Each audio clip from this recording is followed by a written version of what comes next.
What's up, Docs Daily? It is me, Detroit Lenny here, filling in for Trapp on a Friday. He's not feeling good. He got tummy ache or something. I don't know. He told me he didn't feel good. So I don't know. I'm making stuff up. For all I know, he's actually sick. I'm just giving him shit. So welcome in, Docs Daily crew. We are here Friday, December 19th, 6 days to shop and get it shipped to me for Christmas. So we're on that countdown still. I am joined with Robert Ferringo, as always, on Friday. Nick Menken, Fridays with you two guys. What's happening, guys? I mean, I didn't have anything prepared for Friday because I'm normally not on camera on Friday. That's my stay away from the camera. It's my you're always looking good, bud. You're always. I know it's my pamper day. You know, I'm just saying. I like to. I not wear a hat. I don't know what's going on. But anyway. Just surprised about last night's game. The fact that so many guys lost on the 1.5. That's shop early. That's up your line, right? Like, how about that 2-point conversion? That was absolutely wild. You see which one? Which one? Which one? The one where Darnold throws it backwards, hits the guy helmet, and they ended up on a touchdown. It was a touchdown, 2-point conversion. I thought it was the right call. I thought it did look like a backwards pass, but it's still ridiculous that they got rewarded for their own stupidity.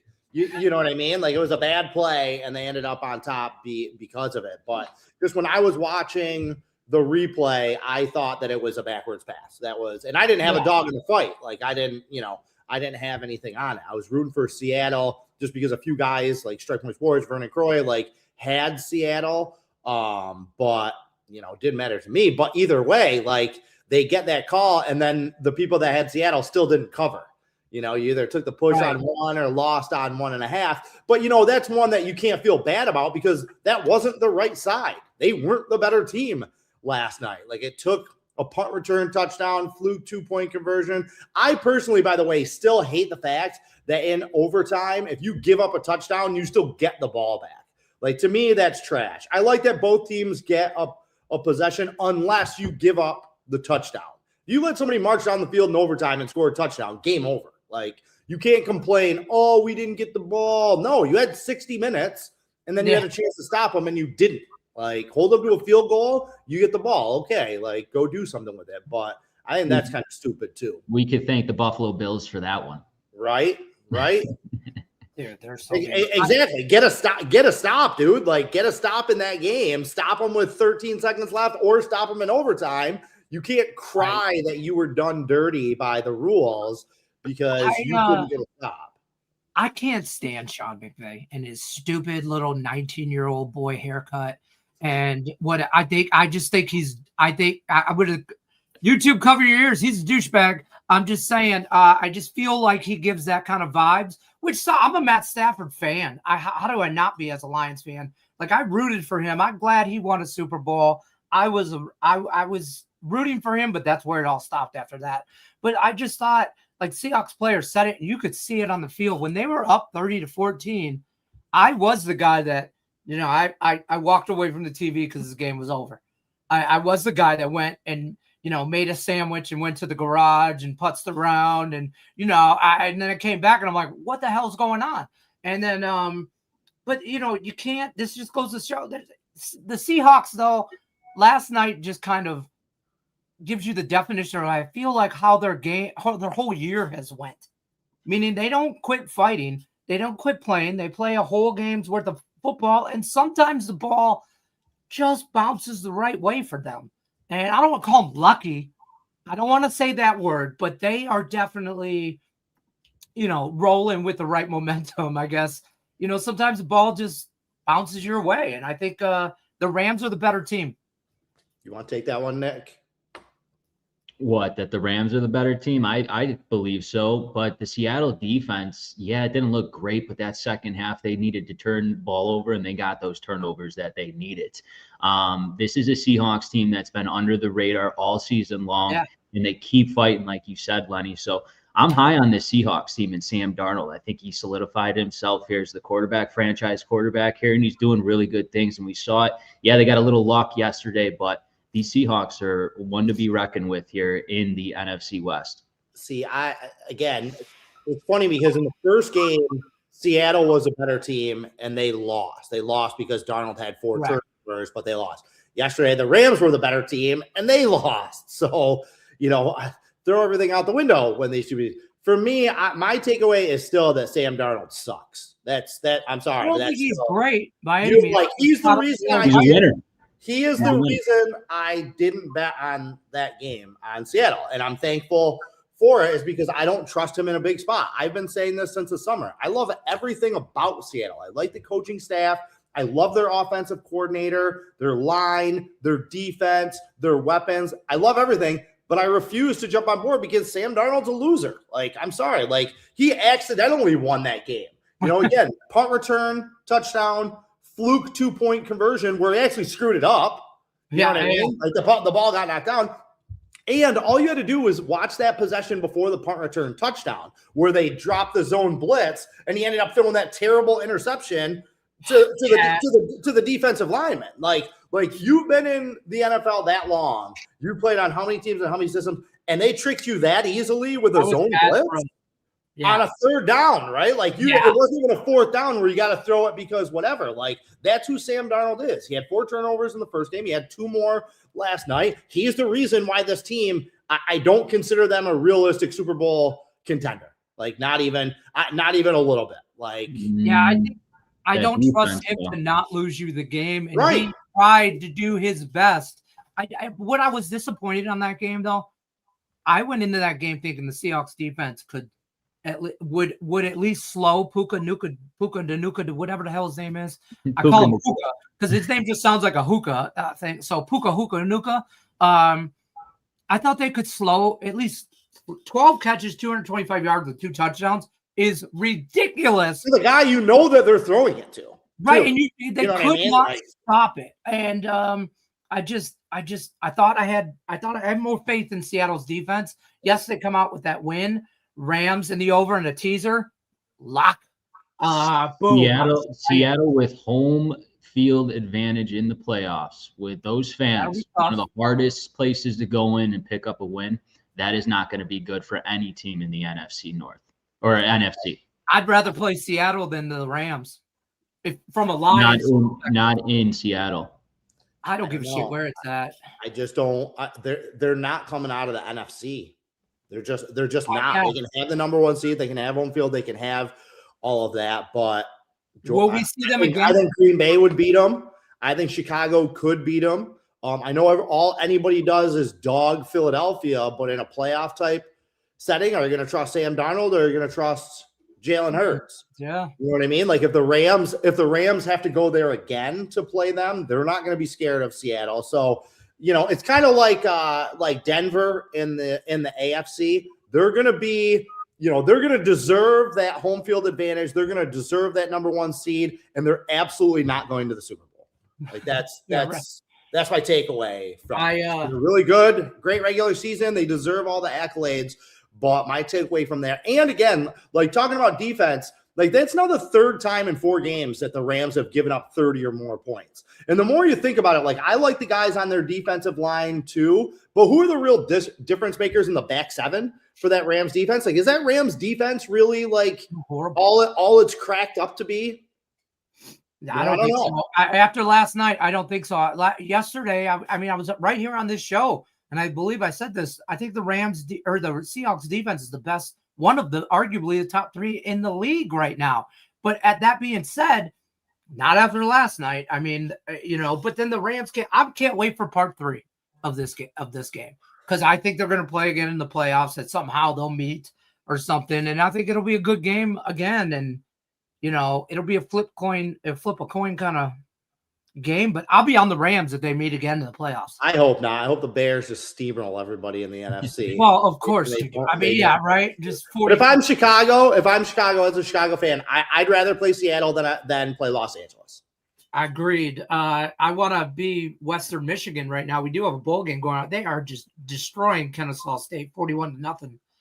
11 minutes left in the 3rd quarter. That's why when we were talking about that game yesterday, I was like, I don't have a feel for it, but I wasn't in a hurry to bet against Western Michigan just because they're a real team. Missouri State came up short for us yesterday, Lenny.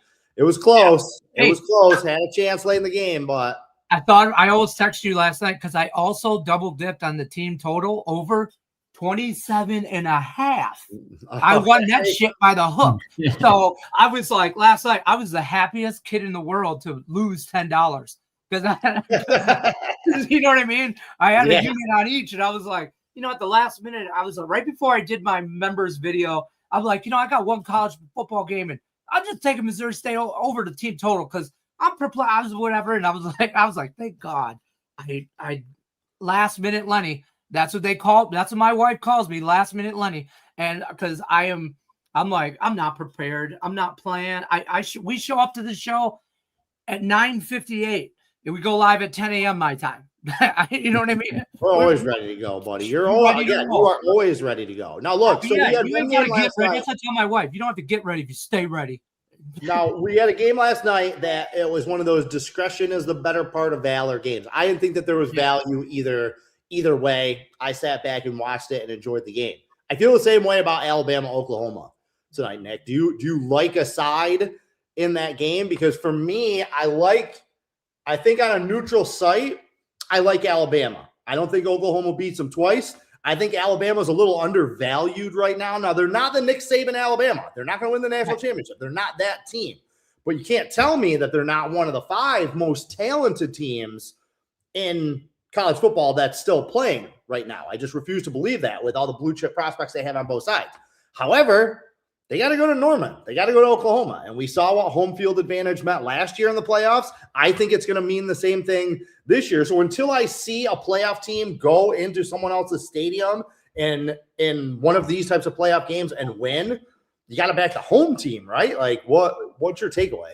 Yeah, Robert, you hit it right on the head. You definitely want to back the home team. And in this particular game with Alabama and Oklahoma, it's a two-unit rated play. And I took Oklahoma, and that's the reason being. Alabama has to travel to Oklahoma and Norman here to go up against John Mateer. And when the lights are the brightest, this kid will show out against an Alabama team. And everybody in their right mind seeing Alabama here plus money, they're going to be on a money line. Who is it? The public is all over Alabama in this game. You got to go to Oklahoma. You got to versus a very good defense, top 10 in the country here on that defensive side. And you got problems here on the offensive side with Alabama and Simpson. I think Oklahoma absolutely comes ready to play here. John Mateer has himself a great game. I have Oklahoma winning this game because they're at home in this one. It's a huge game. You know what? You guys know I'm a degenerate. I mean, everybody watching knows this. You two know this. Alabama's in a teaser for me. You're going to give me 7.5 points plus Alabama. I'm going to take all the points I can get with Alabama. I just think this game is decided by, a one possession kind of situation. Last 2 minutes. Let's just fast forward to the last 2 minutes of the game. And I don't have an opinion on the total, but I have Alabama in a teaser. I feel like if you're going to honestly, if I'm going to put a teaser together in this and you want Alabama, I think I'd go Alabama over. Because it's at like 40.5 down to 33.5. I mean, there's going to be some points. These are 2 really good quarterbacks. Like Johnny Mateer is awesome. That guy can play.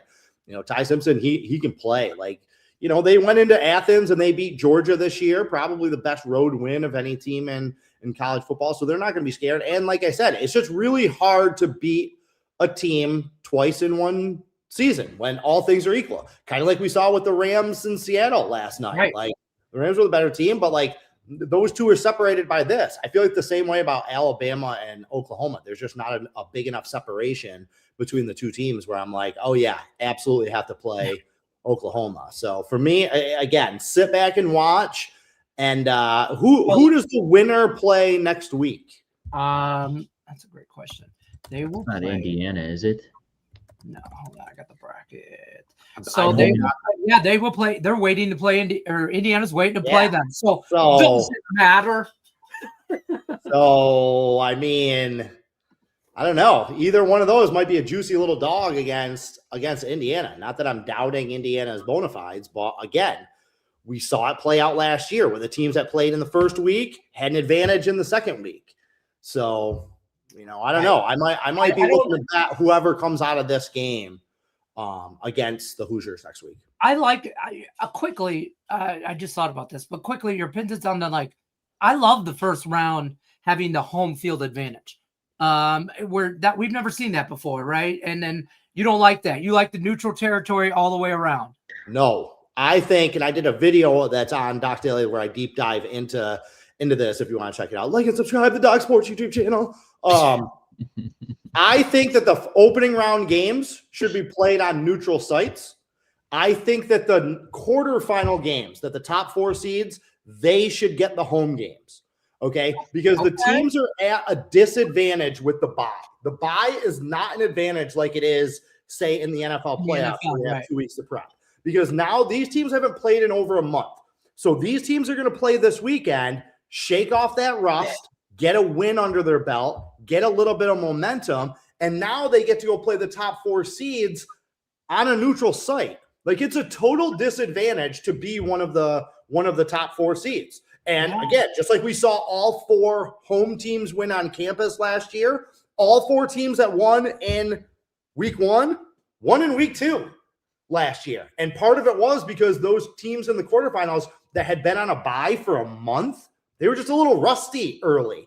You know, you saw that in that Notre Dame Georgia game. It took Georgia the whole first half to get going. You saw that in the Ohio State Oregon game. Like, Ohio State was ready to go and Oregon wasn't, and they buried them early. SMU was another one.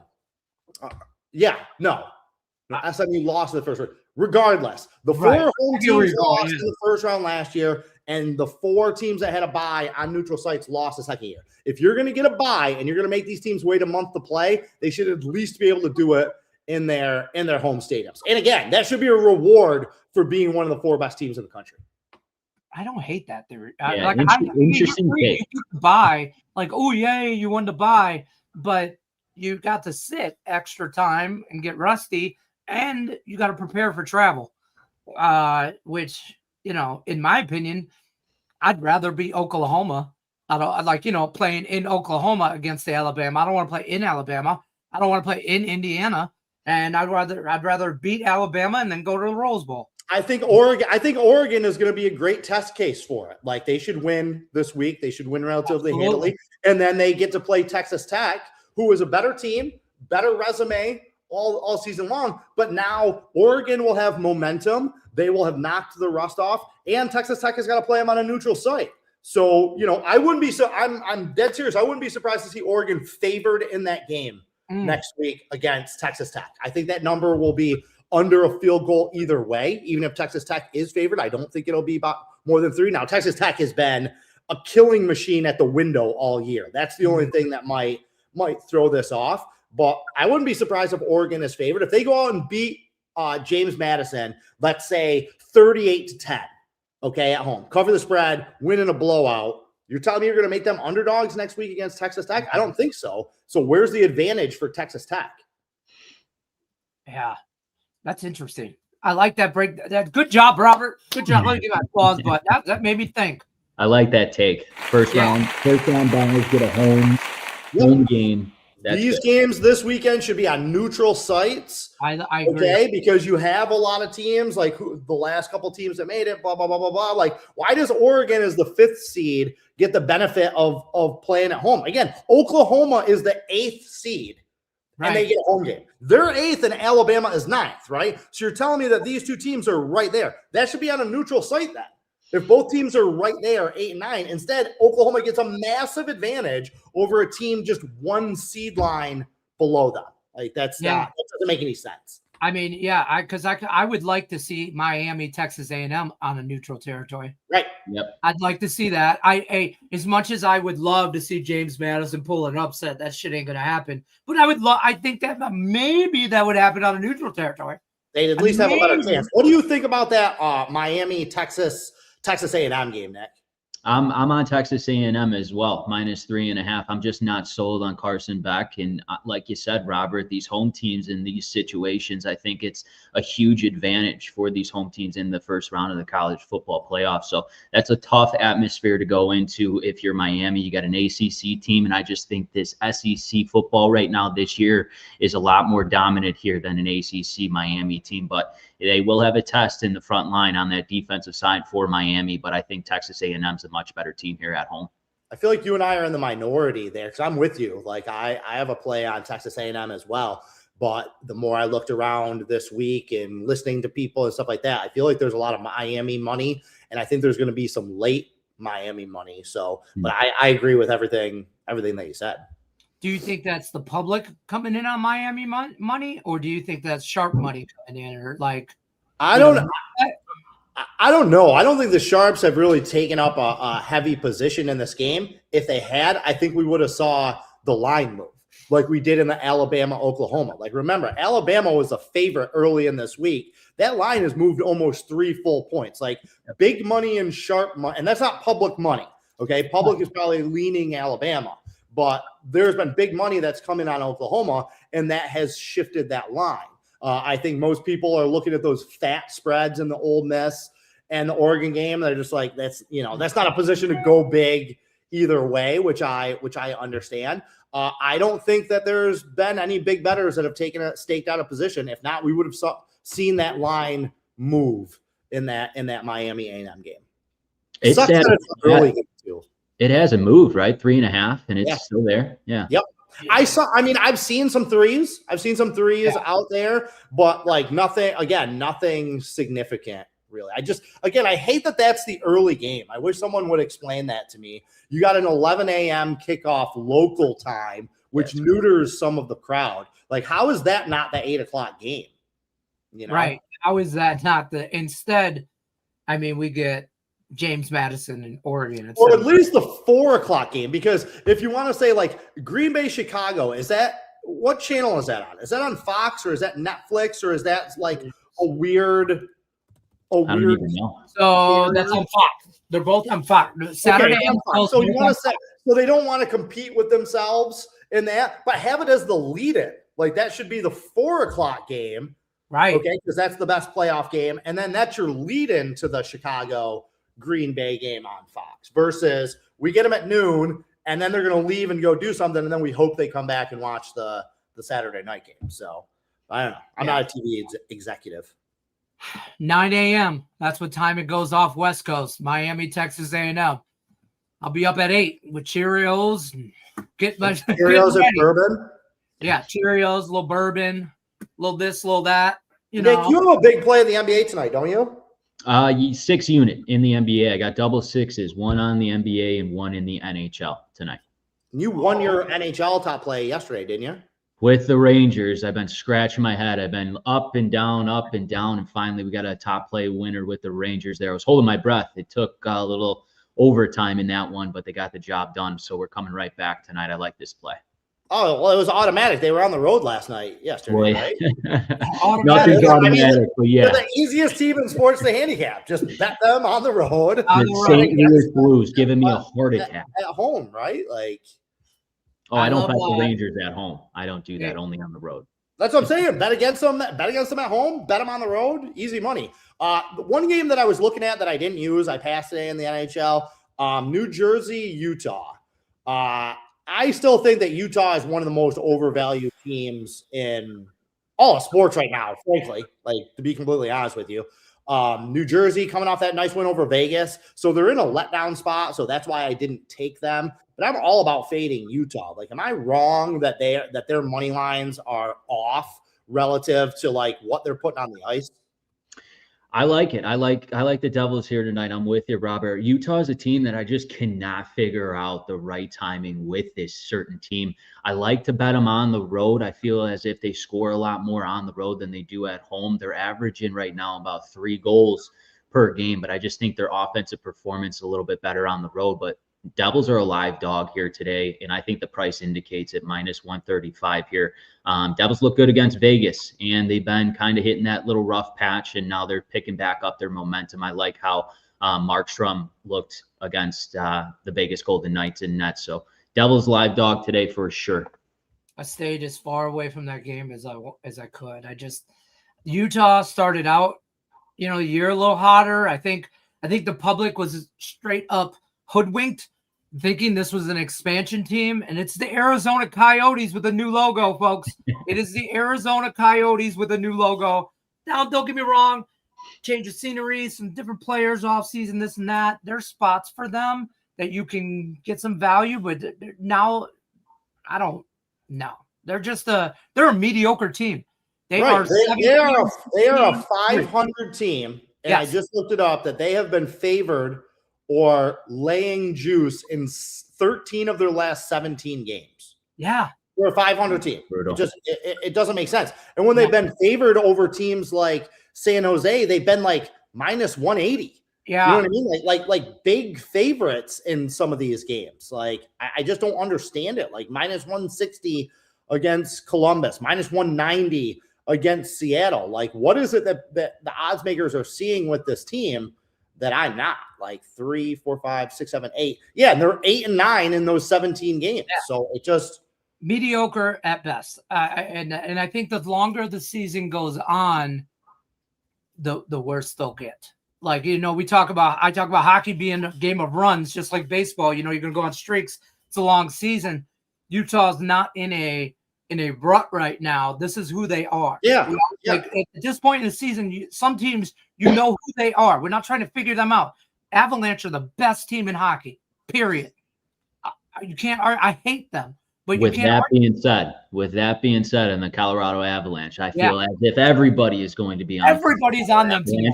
Everybody's on them today. I'm going to flip the script. I'm going with the Winnipeg Jets plus 1.5 here, and here's the reason being. I love the Jets in banking off last year. They were a cash cow.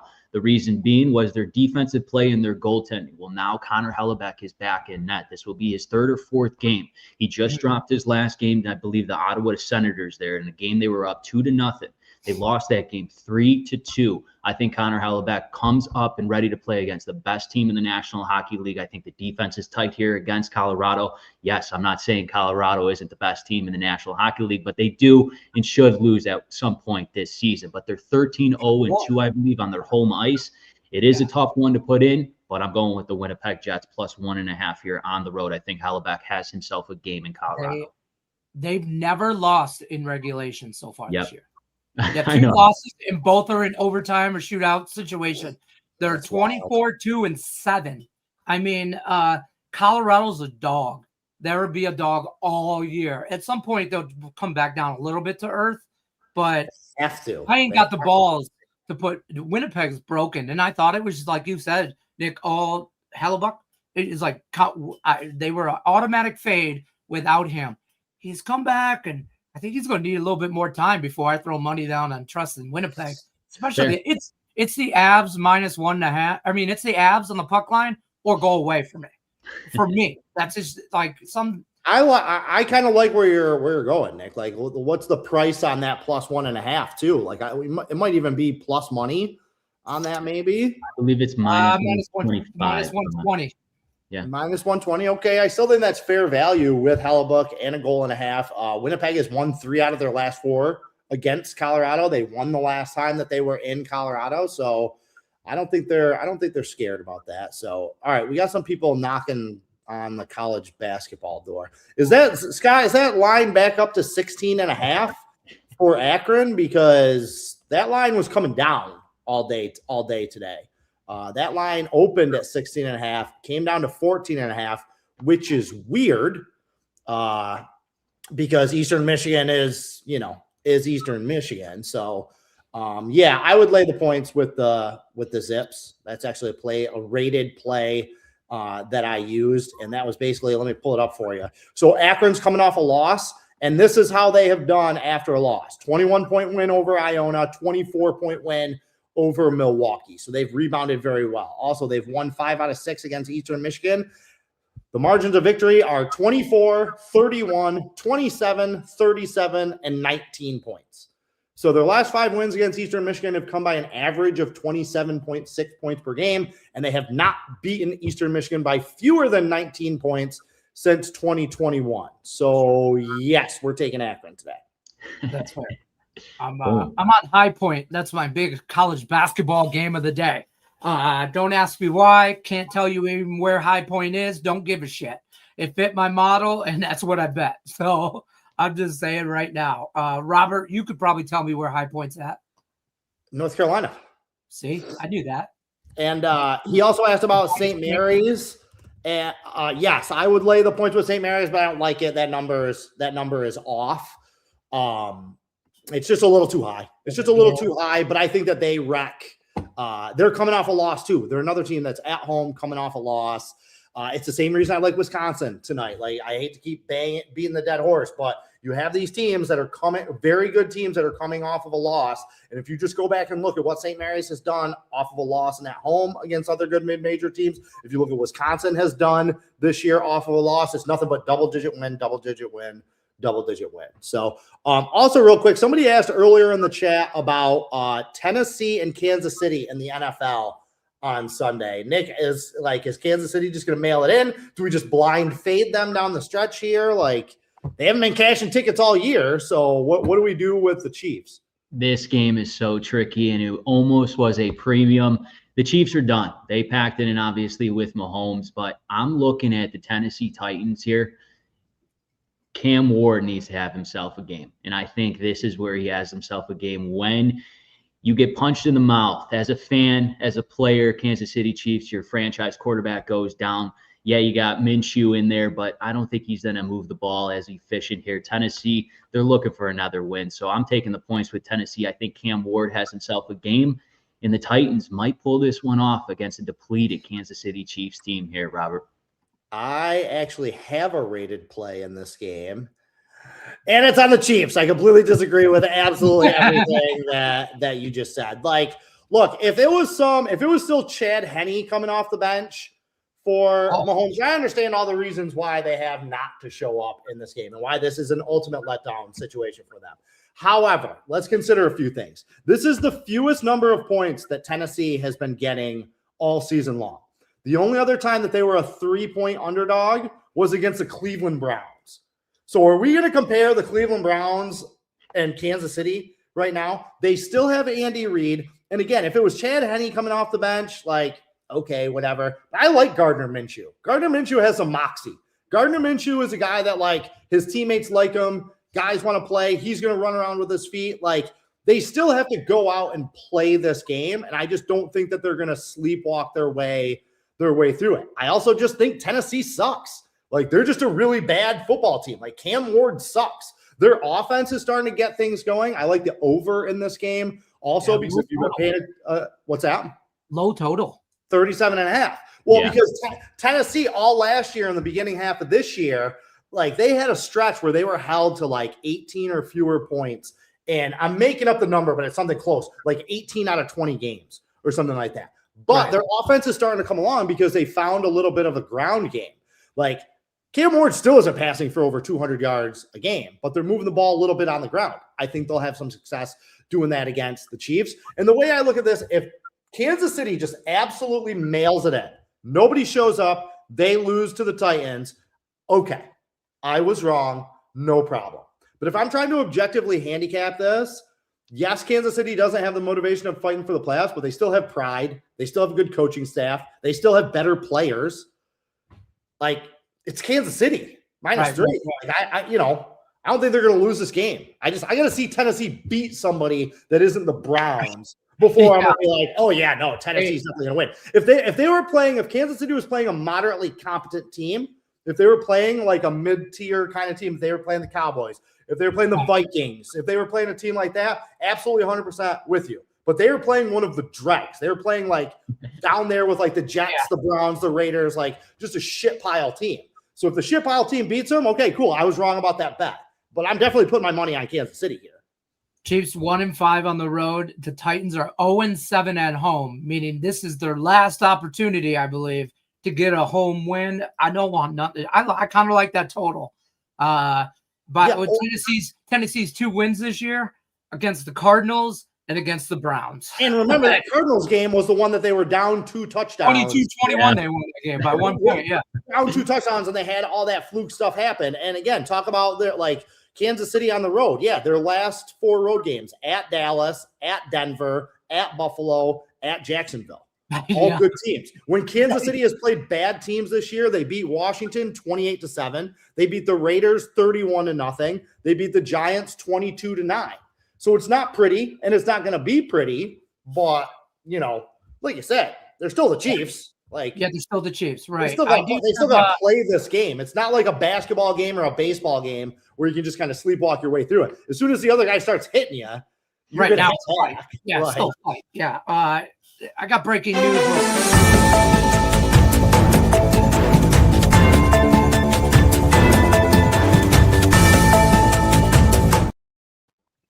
That I couldn't stop it.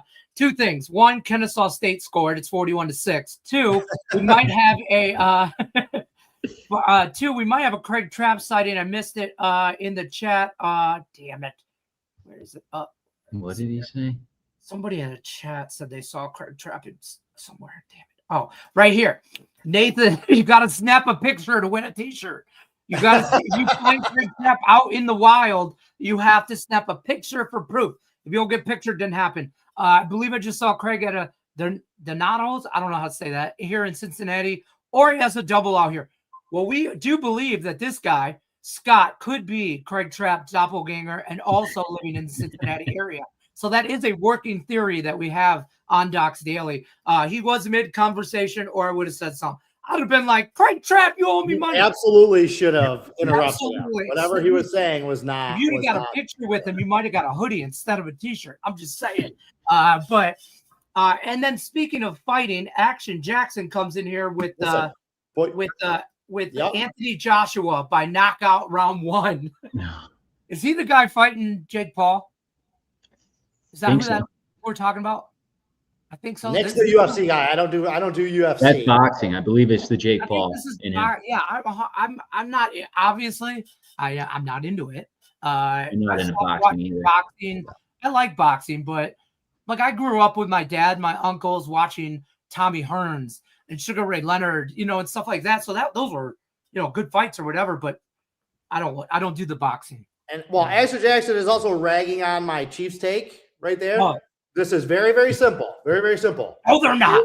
Put your money on the Titans, bud. Go ahead. Go ahead and make that bet right now. Go ahead. Action Jackson. I'll double down. I'll put it on. I'm with Action. It sounds real. Just click that button on the Titans. It's one of those bets that sounds really good on Friday, and then you wake up Sunday morning and it's like 5 minutes before kickoff. So you're like, I did what? Like, why did I bet on these idiots? The 2-12 Titans. Did all capitals in them. No, they're not, though. So you meant it, too. We're just giving you shit, Action. We hope you hit the like button and you come back tomorrow. They're the Kansas City. I'm not saying that. Listen, big day tomorrow. I really like in fact, I'm going to give out a free play that might end up being a top play for me tomorrow. Ooh. Okay. Olamide Zaccheaus. The Bears take him over 28.5 receiving yards tomorrow. Roma Dunze is out. Luther Burden is out. It's going to be DJ Moore and Olamide Zaccheaus tomorrow. I'll sprinkle a prop on top of that. I was going to say, I know he's got one. Loveland over 3.5 receptions, just like Robert said. Adunze's out. You saw him last week, 4 receptions. The week prior was Green Bay Packers. He had 4 in that game. I think he's a big reason why the Bears have a little bit of success on the offensive side this week. And Komet is a little banged up too, so it's going to be kind of the Loveland show. His receiving yards was around 45.5, which was a little – I still think he gets over. I could see him having 5 for 62, but I just think there's more value with Zaccheaus because I think by tomorrow, by kickoff, his number is going to be in the 30s, mid to high 30s. So if he can get it in the high 20s, like I got it last night, he's going to be their number 2 receiver. They're not going to throw it to DJ Moore 17 times in this game. So liking that. I'm also going to have a 7-unit college basketball play and a 7-unit NHL play, which I got to tell you, one of my favorite plays, Nick, before we get out of here, Philadelphia tomorrow over the Rangers early, don't you think? Again, Rangers at home. Rangers at home. Philadelphia. I kind of like Philadelphia right now. Like they're tough. They're playing better than I thought. They're underdogs very often, so you're getting a lot of value with them. And I think they're a good team. I don't think they're going to go away in the East. I think they're going to be in the playoff mix all season long. And they're coming off that loss at Buffalo. I think this is a good spot to get them. It's like plus 115. I think I wouldn't be surprised to see it be like plus 120, plus 125 tomorrow. Am I wrong to like the value there with the Flyers? Not wrong at all. I think the Flyers are on a bounce back game. They've been decent on the road. They're 2 games above that 500 standpoint on the road. And like you said, Robert, they're coming off that loss against Buffalo, and New York just isn't the same team at home here. 4-10 on the season. And Philadelphia Flyers, anytime they play Saturday and Sunday and it's a day game, I absolutely love riding the Flyers. I don't know why or what it is, but every Sunday I feel like they play this 11:30. They always play an early game too.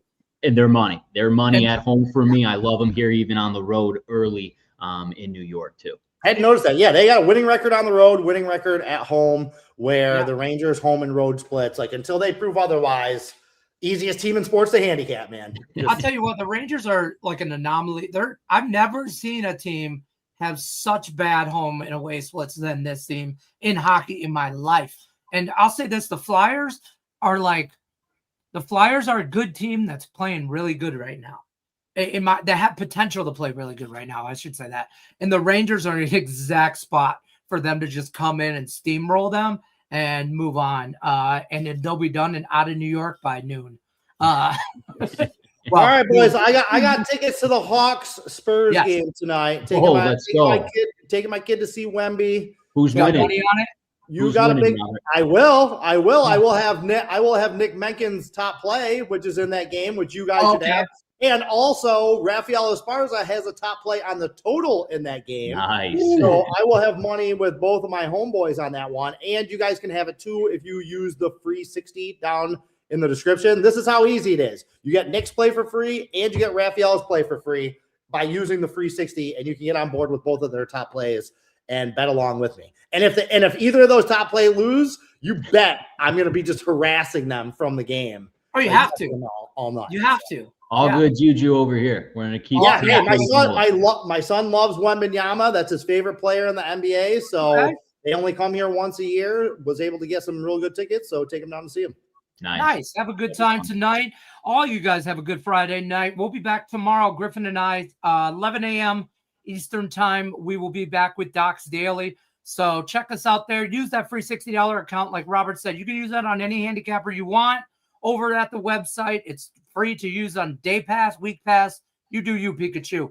We'll see you guys tomorrow, Docs Daily, 11 a.m. Eastern. Good luck, unless you're against us.